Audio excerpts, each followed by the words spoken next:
ভাকড়ি 2 অঞ্চলের আমরা শুরু করেছিলাম প্রথমে আকের মিল থেকে, নিয়ে আমরা গিয়েছিলাম করিমের মোড় থেকে আমরা গজদরপাড়া থেকে এখন আমরা ভাকড়ি মোড়ে এসে দাঁড়িয়েছি। এখানে আমরা ছোট্ট করে আজকে চায়ের আড্ডা সারলাম। আমাদের আজকে সৌজন্যমূলক আজকে সাক্ষাৎকার ছিল, কেননা আপনারা সকলেই জানেন যে আমাদের কংগ্রেসের প্রার্থী ঘোষণা হতে অনেকটাই লেট হয়েছে। তার কারণেই আমাদের মানুষের সঙ্গে সাক্ষাৎ হয়নি, তার জন্য আজকে সাক্ষাৎ করার জন্য আমরা এসেছিলাম। তো সেই সাক্ষাৎ করে আমরা দেখলাম যে মানুষের যে সাড়া সেটা কংগ্রেসের পক্ষেই রয়েছে, এটাই আমাদের বলার। কি কি সমস্যা দেখতে পেলেন, মানুষ কি কি সমস্যা তুলে ধরলেন? দেখুন, সব থেকে এখন যেটা জ্বলন্ত উদাহরণ এবং জ্বলন্ত সমস্যা হচ্ছে ধর্মনিরপেক্ষতা। এই বাংলার বুকে এবং গোটা ভারতবর্ষে মিলে আজকে যে ধর্মনিরপেক্ষতা নিয়ে একটা ইস্যু চলছে এবং বিভাজনের রাজনীতি চলছে, এটা হলো সব থেকে জগজন্ত উদাহরণ। তাই মানুষের কাছে আমাদের প্রশ্ন যে ধর্মনিরপেক্ষতা বজায় রাখতে কংগ্রেসের পক্ষে ভোট করুন এবং ধর্ম বর্ণ নির্বিশেষে হিন্দু মুসলিম জৈন খ্রিস্টান যদি সুরক্ষিত থাকতে হয় তাহলে পারে কংগ্রেসকে আবার ফিরিয়ে নিয়ে আসতে হবে। আর মুর্শিদাবাদের মানুষ সেটাকেই বেছে নিয়েছে শ্রী অধীর রঞ্জন চৌধুরী মহাশয়ের হাতকে শক্ত করার জন্য, সেটার দিকেই মানুষ এগাচ্ছে, সেটা আমরা লক্ষ্য করছি। আর একদম সকাল সকাল আপনি প্রচার শুরু করেছেন, এটা নিয়ে কি বলবেন?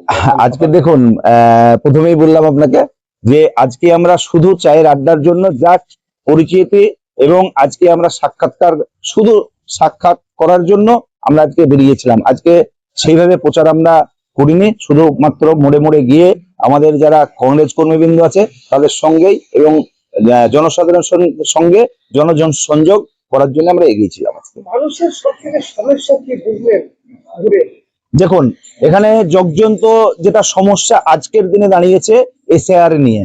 এসআইআর এ আপনারা লক্ষ্য করে দেখবেন যে অ্যাডজুডিকেশনে যাদের নাম ছিল এবং যাদের নাম ডিলিট হয়ে গেছিল, আমরা লক্ষ্য করে দেখলাম নাম উঠতে উঠতে যাদের অ্যাডজুডিকেশনে নাম ছিল তাদের নাম একবার পুরোপুরি ডিলিট হয়ে গেছে। সেটা অন্তত পক্ষে এই 71 বিধানসভার মধ্যে অন্তত পক্ষে 8,000।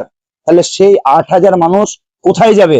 আমাদের কংগ্রেসের দাবি এবং আমাদের নেতা জননেতা শ্রী অধীর রঞ্জন চৌধুরী মহাশয় সব সময় বলে আসছেন, একটি বৈধ ভোটারের নাম যদি বাদ থাকে তাহলে নির্বাচন পিছিয়ে দেওয়া হোক, একথা সব সময় তিনি বলে আসছেন। আমরাও সেই একই কথা বলছি।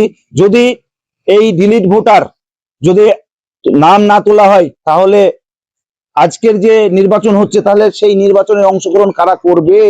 এটা আমাদের প্রশ্ন। তাই আমরা বলবো নির্বাচন কমিশনকে, আজকে নির্বাচন কমিশনকে আমরা বলবো যে নির্বাচন দরকার হলে পারে পিছিয়ে দিন, আমাদের তাতে কোনো আপত্তি নেই। কেননা তারা এই যে 8,000 মানুষ শুধুমাত্র বেলডাঙ্গা বিধানসভার মধ্যে 8,000 মানুষ আজকে ডিলিট হয়ে গেছে। তাহলে আপনারা লক্ষ্য করুন, আজকে একটা উৎসবের মতো আমরা নির্বাচনটাকে উৎসবের মতো নেই, তাহলে সেখানে মানুষ গণতন্ত্রভাবে অংশগ্রহণ নিতে পারবে না। এটা আমরা ধিক্কার জানাচ্ছি আজকে বিজেপি পার্টিকে আর নির্বাচন কমিশনকে। কেননা বিজেপি পার্টির আপনারা জানেন যে গণেশ কুমার আজকে বিজেপি পার্টির একটা দালালে পরিণত হয়েছে, এটা আমাদের বলতে কোনো দ্বিধা নেই। এবং পাশাপাশি আপনারা লক্ষ্য করে দেখছেন আজকের যিনারা এই বেলডাঙ্গা 71 বিধানসভার প্রার্থী, তাদের মুখে কোনো এসআইআর নিয়ে কথা নেই, কোনো বার্তা নেই। তাই আমরা ধিক্কার জানাচ্ছি তাদেরকে। আমাদের প্রশ্ন এখনো একটাই, আমরা অনল জায়গায় দাঁড়িয়ে আছি, আজকে এই 8,000 ভোটারের নাম নথিভুক্ত করা হোক, তারপরে নির্বাচন হোক, এটা আমরা বলছি।